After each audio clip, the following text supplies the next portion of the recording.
The following program does not necessarily represent the views or opinions of the staff, management, or ownership of this station. The following pre-recorded program is brought to you by Vertuvian, a Texas-based registered investment advisor. Now, let the uprising begin. There are only two genders, and one of them is right here. It's the box that rocks. This is the Angela Box Show on AM 1070 and FM 1033. The Answer. Hello, once again, all my fellow patriots and you filthy leftist stalkers out there. You're listening to the Angela Box Show. I'm the aforementioned. Okay, I didn't do any first world problems last week, Stephen. But boy, did we have some today. We had a few. Okay, so if you're watching live, you can see that we're in a different studio than we were last week. And I prefer the studio. Steven, my trusty producer's like, this studio sucks. I'm like, no, the lighting's way better. It's about looking pretty. Anyway, he told me to buy all this equipment so we could do this. It was a whole thing. Too much sausage making whatever. The point is it didn't work. Okay? So we're having to scramble and do all these things. And Steven's like, you really should get an Android. I'm like, how dare you? Absolutely. Yeah, pipe yourself in, Steven. He's like, absolutely.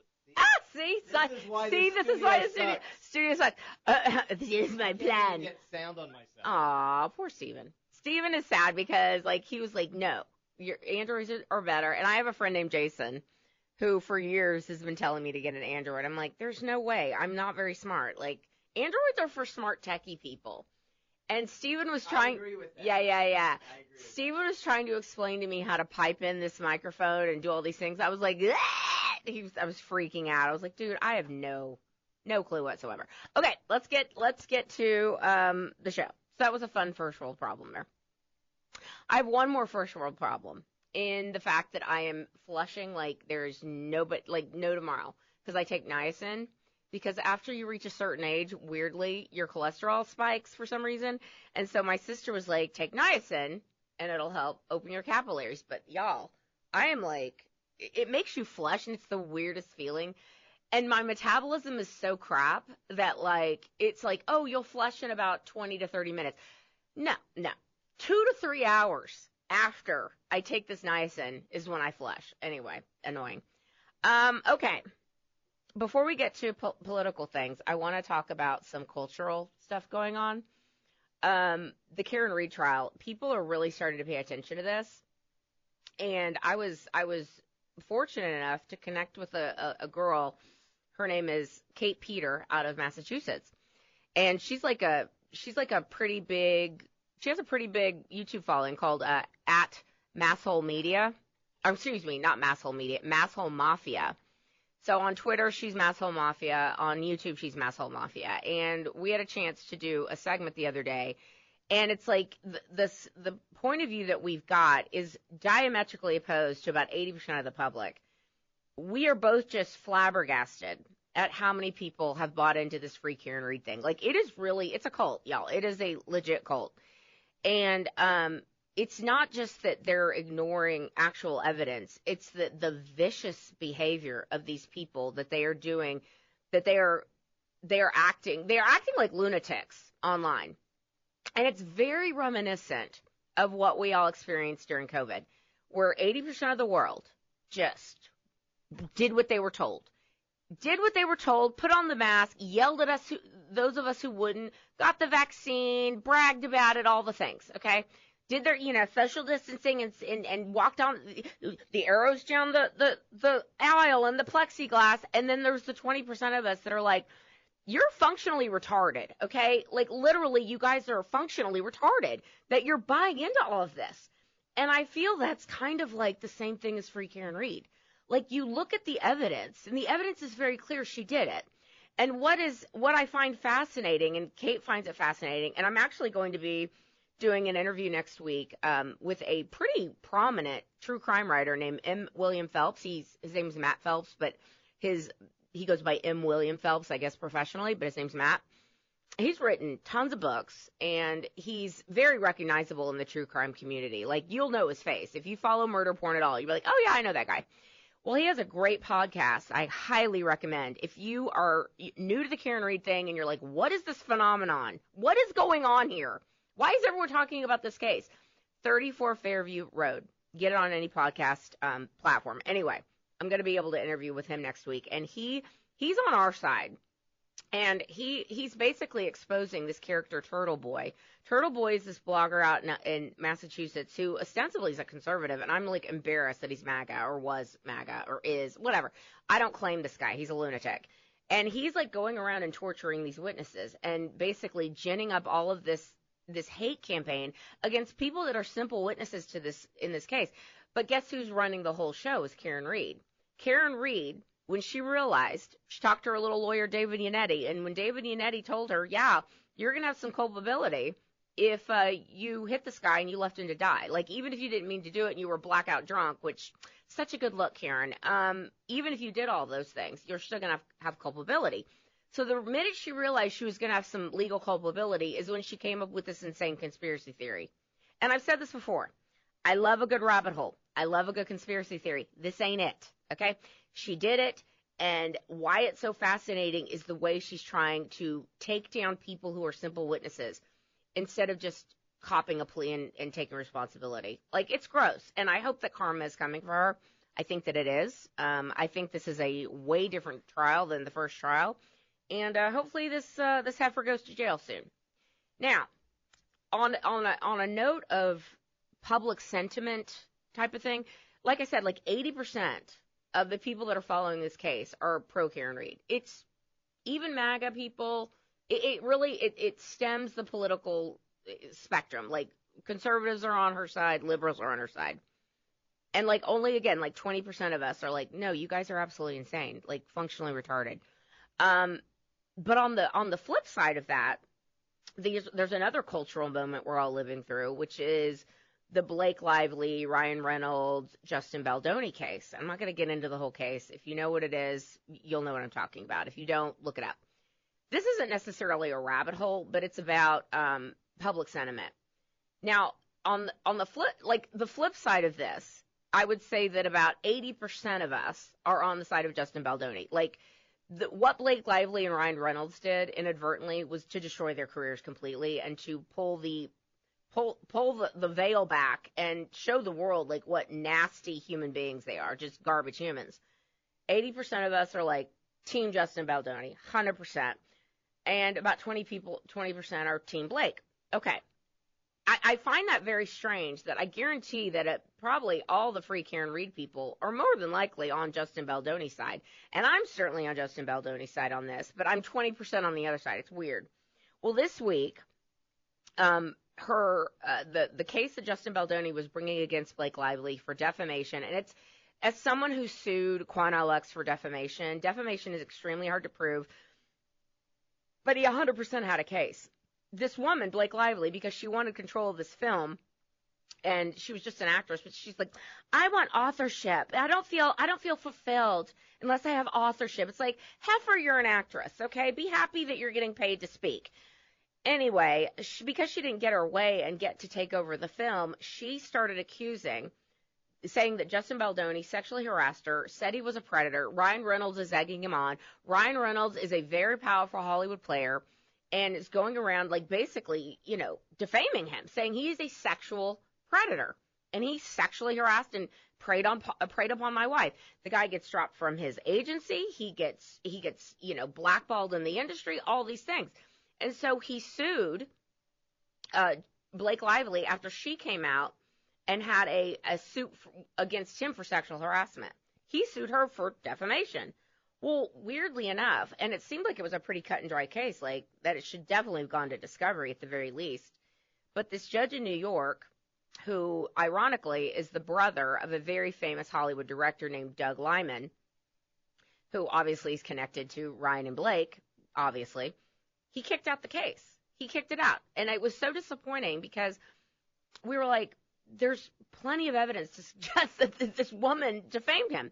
Well, 4 out of 7 of the complaints, the judge did say, Justin's team, you can reapply. You can basically give this another shot. So it's not over yet. But I hope that Justin Baldoni gets some justice here, just like I hope that John O'Keefe gets some justice. And if you're not following either of these cases and you're like, stick to the issues, it reminds me of when Rush Limbaugh would, like, talk about something personal or whatever, and people just get real mad. I'm like, oh, sorry. I mean, these are life things, Stephen. These things happen. We are definitely going to get to the riots, probably in the third segment. We are waiting on a really cool guest. Hopefully we're still going to have him on. Legendary radio host Michael Medved. He wrote a book called The American Miracle, and we want to talk to him about it. So hopefully we will. But if not, there's plenty of other crap going on. There's tons of stuff going on. Fred and I are going to L.A. to see my friend Yvette, who was one of my bridesmaids. She's having her engagement party in Redondo Beach. And, of course, Fred's, like, tripping about going into L.A. He's like, I don't know if we should do this. I'm like, listen, I was like, I don't think you understand how big L.A. is, okay? First of all, I don't think that the illegal alien, mob is going to make their way to the South Bay and Redondo Beach. Like, I don't think that's going to happen. I don't think they're going to get to LAX. Like, it's okay. I told him it would kind of be like if we were flying into Bush Airport, or like, let's say you're flying into Hobby, right? And the protests are happening in the Woodlands. Like, that's kind of the distance. I'm like, it's going to be okay. But we're going to talk about that because I tell you, I don't think the Republicans could have had a more perfect, just put on a platter, put the midterms on the platter for them, because this issue is not going away. And for whatever reason, the Democrats think that this is like something they should be doing. Again, they're taking the 10% of a 90-10 issue, and it's getting worse for them by the day. So I'm very excited that this is happening. I'm sad for the people in LA who are normal, who are having their businesses looted and who are being, tormented by these lunatics. But for the rest of us normal people, for the rest of the American people who want this to stop, this is actually very good news. So we'll talk about that when we get back. You're listening to the Angela Box Show.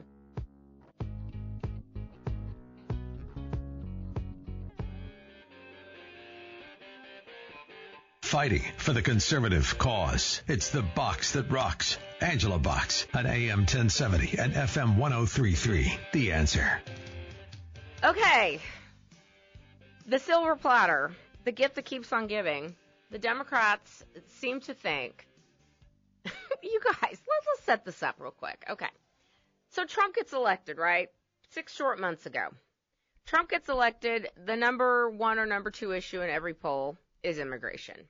Now, we've gone from a situation, even Harry Enten at CNN. Harry Enten, I mean, he's a leftist. Obviously, he works for CNN. But he seems to be trying to, give the left, like, a wake-up call to let them know that, this ain't working for you guys. Like, Harry Enten came out the other day, and he's the guy that talks about how the polls are completely shifting over to Trump and that Trump's approval rating is much higher than it's ever been, and it's higher than Obama's was, and it's like it just keeps inching up. And he's like, Mayday, Mayday, Democrats.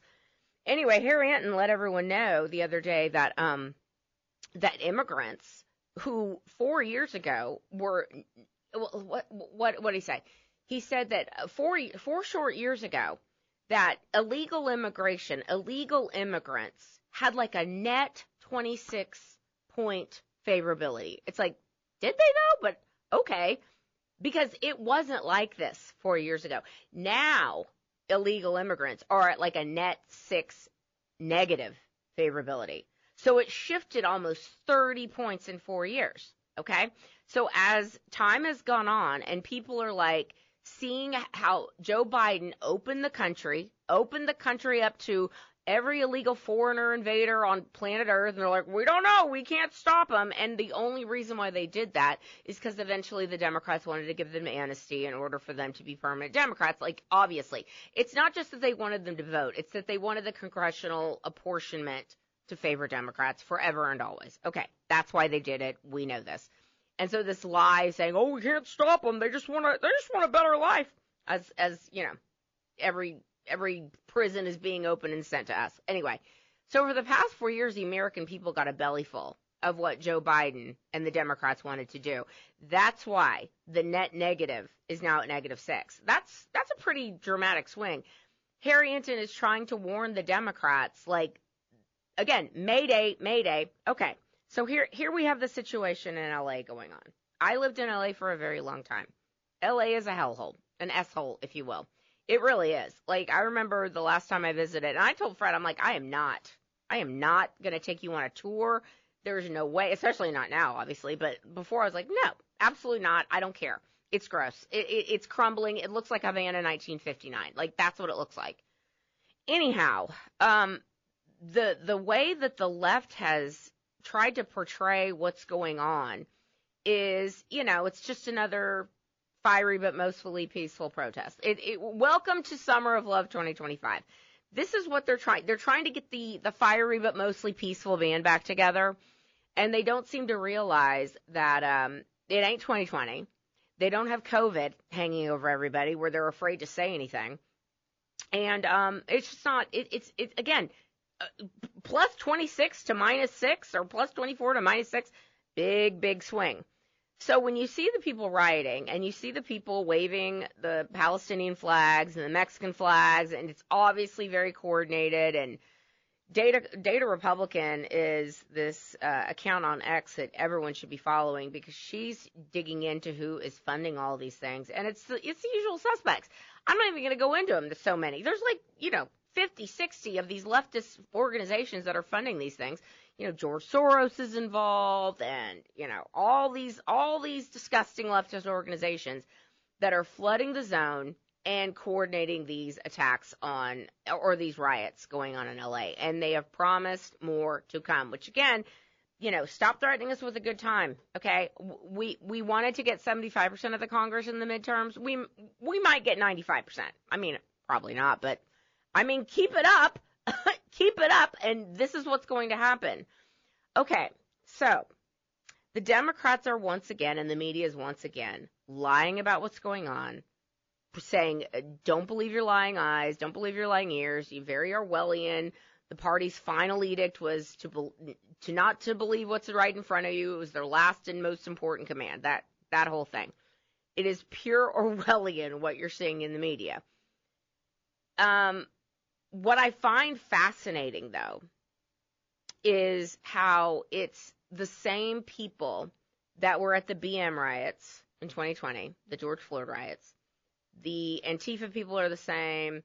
They're all the same. And they're all, y'all, double baggers, all of them, all right? There's not a hot one to be found. Find me a hot leftist involved in these protests, okay? I dare you. And what's crazy is they're being held out like, gas masks and, what's that? Shields, like face shields, and they're all covered in masks. And Trump's this time's like, no masks for you. You're not we're not doing that.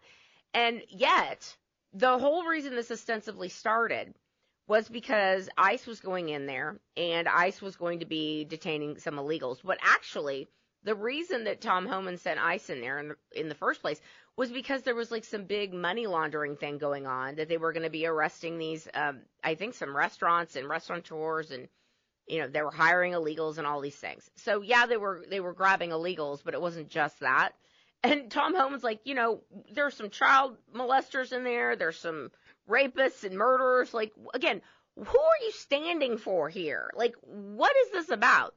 And so they think that this is going to be effective, that the media telling you, don't believe what you're seeing. It's not what you think. These people are peaceful. As the whole city burns behind them, the American people are like, we're so done. Latest polling shows that almost it was Rasmussen. No, I'm sorry, it wasn't a Rasmussen. So, they don't believe in Rasmussen polls, even though they're like 100% correct. And Rasmussen actually asks questions that people want to know about. But it was a I don't know, it was a public poll. It was some other poll that the left kind of gives credence to. 59% in this poll are like, we completely support what Trump is doing. Send in the National Guard, send in the Marines, F around and find out. That is what these little twerps that are running roughshod over these cities. And again, they're going to be doing it nationwide. So once I think Trump is kind of biding his time, because a lot of people are like, call it an insurrection, call the ball, get it done. And it's funny, the insurrection, this is an actual insurrection. We saw insurrection in 2020. We saw this is an insurrection. Moms and pastors and grandmas being lured into the Capitol, walking through velvet ropes, was, according to the left, the worst, most horrible day in American history. But this stuff's fine. So I think that this weekend, Trump is going to be having a parade for the Army, celebrating its 250th year. And he's like, don't do it. But listen, they're already planning on nationwide protests this weekend.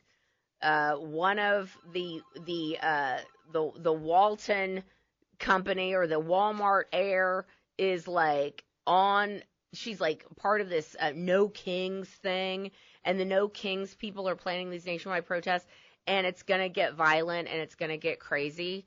And, F around and find out, because y'all, the American people are not down for this. They're not down for it at all. All right, guys, very excited. Next segment, we're going to have the legendary radio host, Michael Medved. I also remember Michael Medved from when he was a film reviewer. So we're going to talk to him about his new book. You're listening to The Angela Box Show. We'll be right back.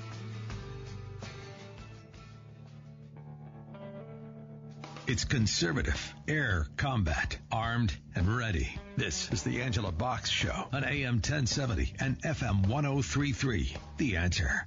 Welcome back to the Angela Box Show. I am thrilled to have with me legendary radio talk show host, legendary film critic, Michael Medved. Michael, I used to listen to you when I was, I've listened to talk radio my whole life, but I think you're fantastic, and I'm thrilled to have you.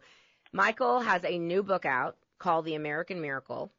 There's a new movie, the same title, and I wanted to have him on to talk about it because we're coming up on July 4th. We're coming up on Trump's big parade to celebrate our military, and I think, we sometimes forget God's providence in the founding of our country, and that's what this book is all about. So welcome, Michael. Thank you, Angela, and thanks for the very kind words. Well, tell us about the book and the movie. Well, the book actually came out originally in 2016, and then it was followed up by a book on the same theme called God's Hands on America. And the argument in the book, which is illustrated in the movie, where we just had a big opening at Kennedy Center, and I was thrilled by the enthusiasm of the film, is that you can say that there were all kinds of happy accidents. There were some beneficial coincidences that led to the founding of the American Republic. A lot of people point to how many remarkable human beings like Thomas Jefferson and John Adams and George Washington and Alexander Hamilton and Benjamin Franklin, how could they all be alive at the same time in this fairly remote collection of wilderness settlements, which is what America was at the time? And the idea is that if there is a collection of coincidences, of happy accidents, that's still a pattern, and that's part of what the founders believed in, that they were the beneficiaries of divine providence, which is why they mention and cite divine providence and its importance in the very last lines of the Declaration of Independence. Yeah, it is remarkable, and I think we take for granted just how remarkable it is when you think it, like you just said. I mean, any one of them, a Thomas Jefferson, a Ben Franklin, George Washington, any one of them would be a man among men. But the fact that all of them were gathered to do this one dramatic, remarkable thing, people forget that the British Army, the British Empire, was the largest empire in the world. Nobody thought the Patriots were going to win this war, correct? No, that is absolutely correct. Because they didn't have an organized army. What they had is they had a few local militias, and they came together, but they also had remarkable leadership. And that's part of what's featured in the film, The American Miracle, is a focus on George Washington, who amazed the people around him by escaping death again and again and again, riding into battle when he was a 23-year-old militia officer in 1755 at the Battle of Monongahela, which was at the very beginning of the French and Indian War. There were 70 British officers who participated in that battle. Of those 70, only one survived without either a wound or being killed. And Washington had 2 horses shot from underneath him. He had his hat shot off his head. His clothing, which was looked at afterward, had bullet holes in it, but he was untouched. And he was 23 years old, and There was a pastor named Samuel Davies who published a sermon, and the sermon pointed out that this heroic youth, 23-year-old Colonel Washington, he said, has surely been set aside by God to be a leader of his people. I can't believe he was only 23. Oh, so this is yes. Wait. So 20 years before the Revolution, he was distinguished enough that this pastor was like, "That's the guy." 20 years before the Revolution. Yes, that's correct. That's really I didn't know that. And again, in the Revolution, and it's part of what we dramatize in the film, there was episode after episode where he should have died. Because he seemed to be totally fearless in battle. And then Battle of Monmouth in New Jersey, he rode ahead of the troops, and there was fire on both sides. And even the British believed and commented. Lord Howe, who was his enemy in the Revolution, commented when Washington escaped with his army because of some unseasonable fog that clouded the Hudson River. Lord Howe, the British commander, said this clearly is an act of God because it was so unreasonable. And usually in August, New York City is not covered by fog. That is, fascinating. Do you know if there's any artifacts from that time? Like, are there any Washington hats that have bullet holes or clothing or anything like that? Does that still exist? They don't, but it's been described because they kept it at the time. Now, again, understand that this is 20 years before Washington was a commander of American forces fighting for independence. But Washington himself, and that's part of the point, which we emphasize in both the movie and in the book, the founders themselves very, very much believed in this idea of the importance of providence. And Washington, in his first inaugural address as the first president of the United States, said that we owe a debt of gratitude to the invisible hand that has protected us through all of these trials. And at one point, I was thinking of calling the book The Invisible Hand. Mm-hmm. But then it comes out with a movie called The Invisible Hand. It sounds like a horror film. So American Miracle is a better idea. I love it. And it's obviously it brings us to present day with what happened with President Trump in Butler, Pennsylvania. And, of course, his faith was even more strengthened after that. And obviously we all watched The Hand of God that day. It also, a little bit of schadenfreude here. Also, I think the hand of God definitely has a sense of humor with the insane riots in California. You're in California, right? No, I live in Seattle. Oh, you live in Seattle. Okay, so crazy too. I'm sure the lunatics are coming your way. But last night, Gavin Newsom was giving a speech, and he's getting up there and he's being all big and bad, and he's like, "I'm going to be president 2028." It's like, no, sis, you're not. But half of his speech was you couldn't even hear it. Couldn't even hear it. Like God's like, nope, I'm not going to let the audio go on this one. So I thought that was pretty good. Well, again, it's the one thing that I think is important is recognizing that when you're trying to trace the hand of God or providence or fate, it's much easier to do it and much more reliably to do it after the fact, looking backward. There's a famous biblical passage in the book of Exodus where Moses wants to see God's face, and God says, you can't do that. No one can see my face and live. But what God offers is seeing his back, which has been traditionally understood as you can see God's role in history after the history happens. And for instance, the one other example in modern times, it's really very dramatic, is President Reagan, who, when just the first month of his presidency, was shot and took a bullet in the chest. It came within a quarter inch of his heart, the lining of his heart. So it almost claimed him. And we know now how remarkably important it was that he stay alive to win the Cold War. And the other giant who allowed the Cold War to be won was Pope John Paul II. I was just going to say that. We have a mind meld, Michael. Yeah, six weeks connected to President Reagan. Mm-hmm. They both were barely spared, taking very serious bullets inside their body. And it's only long after the fact, after that evil empire fell, that we understand just how incredibly important that was. And I wonder what we're going to see 20 years hence when we look back on this time. It's a remarkable time we're living in. And it's people say, right, what a time to be alive. Michael, please let everybody know how they can hear you, listen to you, read the book, see the movie, and when it's going to be streaming. Sure. The best thing to do is to go to michaelmedved.com. That's Medved, M-E-D-V as in victory, E-D.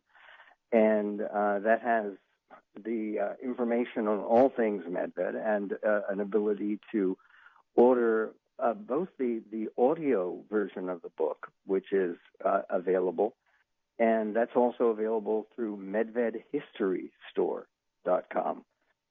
Because the book, The American Miracle, is followed up, and I think that the film is going to be followed up by a next chapter, which is called God's Hand on America, which is subtitled Divine Providence in the Modern Era, and has to do with things like the 6-minute miracle at Midway Island. And there's so much of this where when you trace it, go connect the dots, it really does seem like a very clear pattern that is unfolding for America's benefit. One of the things about the God's Hand on America is that when Lincoln was killed, which was an incalculable loss for the country, but it would have been a much worse loss if the other victim of John Wilkes Booth's conspiracy had also been killed, and the other victim was William Henry Seward, the Secretary of State. Vladimir Putin, who is no friend of America, has basically said that because the United States purchased Alaska, that's why we won the Cold War. Seward's folly. And that would not have happened if William Henry Seward had not survived 7 stabbings in his neck in a freakish situation the night of Lincoln's assassination. It's a story worth recognizing. I mean, astonishing stuff. Before we let you go, are there any decent movies that you would recommend? Because most everything is crap. Well, decent movies. I mean, of course, the movie I would recommend most is The American Miracle. Absolutely. Which in some cities where it's showing, it opened in 800 screens across the country. And in some of them, it's continuing for a few more days, so people can check out at AmericanMiracleMovie.com. And that's one decent movie. And I just saw a new movie with Dakota Johnson and Chris Evans and Pedro Pascal, who are all sort of rising young stars. And to say it's a decent movie, it's not family friendly particularly, but it is a movie about the people trying to meet each other and get married. Well, that's nice. In real life, using matchmakers. Well, Pedro Pascal, he's on my. It's called The Materialist. Yes, the film is called The Materialist. All right, I will check it out, even though Pedro Pascal is on my list right now because he's been running his mouth too much for my taste. But we will check it out. I know, right? Michael, such an honor to have you. I really have been a fan, like ever since I've been listening to talk radio. So I really appreciate you coming on. and hope you will come back someday.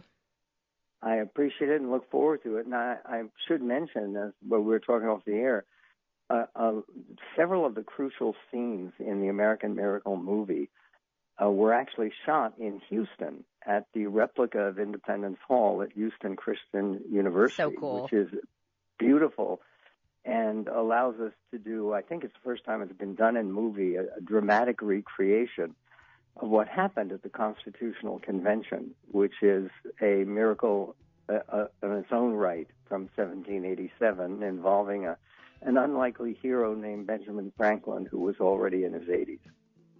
Well, I'm going to check out. I love that you were at HCU. I'm going on IMDb right now, and I'm going to check the material lists. And we would, let's stay in touch, Michael Medved. I look forward to it anytime. I'm glad to speak to you and continued strength in your work. Oh, thank you very much. All right. Michael Medved, the legend Michael Medved. You're listening to the Angela Box Show. We'll be right back. Infuriating the far left, Democrats, socialists, and communists. It's Angela Box on AM 1070 and FM 1033. The Answer. If you're watching live, I'll be honest, this video thing is sort of throwing me off a little. That's a first world problem. I'm not used to looking at a camera when I'm speaking. It's throwing me off a bit. Man, Michael Medved is awesome. Thrilled to have him. But I was looking up on IMDb. I can't find that movie, so I'm going to have to look. Oh, here's what we're watching this week, in case you want to know. Get Shorty, which is on Prime with Chris O'Dowd. Not the movie with annoying John Travolta, but with Chris O'Dowd and some other people. It's good. I mean, it's not Sopranos good, but it's good. Okay, Material is not the. Okay, I see it. Okay, I'm gonna check the IMDb for that. See what the kids are saying. Okay. Rotten Tomatoes says 87. Hey, that's pretty good. No, it's a good cast. Like Dakota Johnson, Chris Evans, and annoying Pedro Pascal. If you don't know why Pedro Pascal is on my last nerve, I mean, just go to his Twitter. Like, he's like, trans, don't come after trans kids. Like, he's doing all the things. These people, again, like, pretty soon he's going to try and get some Oscar bait and, like, play a gay guy like Daniel Craig did in Queer. Like, just, I want that Oscar. Put money on it. That's what they always do when they want an Oscar. Okay, let's get back to this LA stuff. We got kind of a shorter segment here. I want to give you some of the absolute insanity. We mentioned with Michael Medved how, God has a sense of humor. What I meant by that is on Tuesday night, Gavin Newsom, who thinks he's going to be president, this man will never, ever be president. Like, I don't know what they're smoking over there. Like, make it make sense. I know that they're, like, playing to their insane base, and this is what the Democrat Party is. They're socialist, communists, rioters, BM, Antifa, Trans-Tifa. This is their base. But, like, at the same time, you would think that if he was smart, he would not be doing this because it's such a bad look. But he goes out on Tuesday night, and because the left has no other playbook but to bash Trump, he's like, oh, President Trump is sending in the Marines, sending in the National Guard. This is going to make it so much worse. It's like, and blaming him for this. This is what's wild. President Trump going in and sending Tom Homan and ICE in there to round up people who should not be here because they are here illegally. I don't care if they're, nannies and gardeners. Doesn't matter. Most of the people that they are rounding up right now, 75% of them have criminal records other than breaking the law, breaking into America. Anyway, again, this is like a 65 to 35% issue. Maybe not be a 90-10 issue, but the Democrats are playing to a 35% lunatic base here. So Gavin Newsom goes in and he said it's Trump's fault because Trump is sending in ICE to enforce the law, and therefore people are sad, and they're like super sad about it. And so, when people are sad, they like to like break things and set things on fire, like as you do. The audio on his little press conference last night went out for like the first 30 minutes of it. I guess he monologued for an hour, which is funny. But like the first half of it, people were like, we can't hear you. And then when the audio came back on, people on X were like, we liked it better when we couldn't hear you. Like, God has a sense of humor, for sure. All the GOP has to do And anyone who runs against Gavin Newsom in 2028 or whenever his term is up, like I said, I don't think he's going to run again for governor. He thinks he's going to be president. He won't be, because all anyone is going to have to do is take anything that he's done in the last 6 years, especially since Trump got back on the scenes, or in the Pacific Palisades fire or whatever, and just run those commercials. Just run the things he says. There's your commercials. Like I said, they're so dumb. They don't realize they're handing the GOP on a silver platter. They're handing them the midterms. It's like, here you go. Even with everything else, that things may not be perfect in with what's going on with Trump, or like the Elon Trump feud, which looks like it's coming to a rapid end. And boy, did Elon poop the bed, or did Elon poop the bed? Elon's like, I'm sorry. Can we forget that whole thing happened? I think it was going on last week when I spoke to you last. I think it was. And people were just like, dude, both of you, stop it. And it looks like it's coming to an end, which is good. Okay, so here are some of the things that the reporters are saying. So they're out there.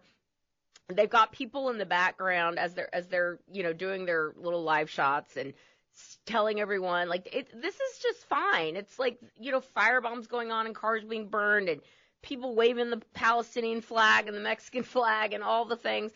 One ABC reporter in L.A. said, quote, "It's just a bunch of people having fun watching cars burned. What's the big deal? Y'all, these people are not smart." Also, here's a quote: "It could turn very volatile if you move law enforcement in there." Excuse me? So now they're doing all the looting. They're going into the Apple stores. They're destroying things. They're going into small businesses, destroying them. They're destroying private property. And you want to tell me that law enforcement shouldn't be brought in? Make it make sense. So when Trump does declare this an insurrection, which I think he's sitting back and he's waiting, because he knows that this is going to spread. They are cockroaches. They love this more than anything. They're like, we're getting the fiery but mostly peaceful band back together. They're very excited about this. We've got evidence, tons of evidence. This is privately funded. It's coordinated. I mean, all these little RICO charges that I'm sure Pam Bondi and Cash Patel are like, all right, let's just sit back and see what they do. Just, you do you, boo. And we're going to find you are effing around and you're going to find out. And so, what was I going to say? Pam Bondi, Cash Patel. Oh, it's going to spread. It's going to spread. It'll go to Seattle. It'll go to Portland. It'll go, hey, it could come here to Houston, we can only hope.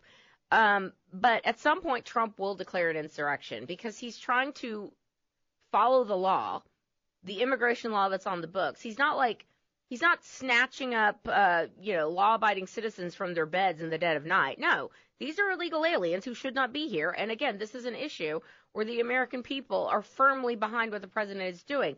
And the more this goes on, the more they will be. So again, 4 years ago, the feeling was, well, we don't need to deport Jose and Maria. Like, leave them. It's fine. And now people are like, not only do we want you to get rid of the criminal ones, get rid of the good ones too. Okay? And if they are smart, they will go to the CB1 app. They will apply to get out of there. They'll get $1,000, and then they'll get to come back. Otherwise, no soup for you. Okay? So, Pam Bondi is going to be charging a lot of these people. I think RICO charges are coming. Not only are RICO charges, I think, going to come, but there's, sitting members of Congress that are making veiled threats against ICE. They're all doing this they're trying to pull a James Comey with his 8647. Like, look what I found on the beach. All these Democrat lawmakers are like, hey, look what a fascist Trump is. Shouldn't you go out and do something about it? Wink, wink, nudge, nudge. I mean, this is incitement to rioting. That's what they're all doing. So Trump and I think and Bondi are just sitting back and biding their time. It's a matter of time before I think an insurrection is going to be called, ladies and gentlemen. All right, that's my time. You've been listening to the Angela Box Show. See you next week. Until next time. Wish me luck in L.A. this weekend. Until next time, everybody, keep kicking ass and taking names. Peace.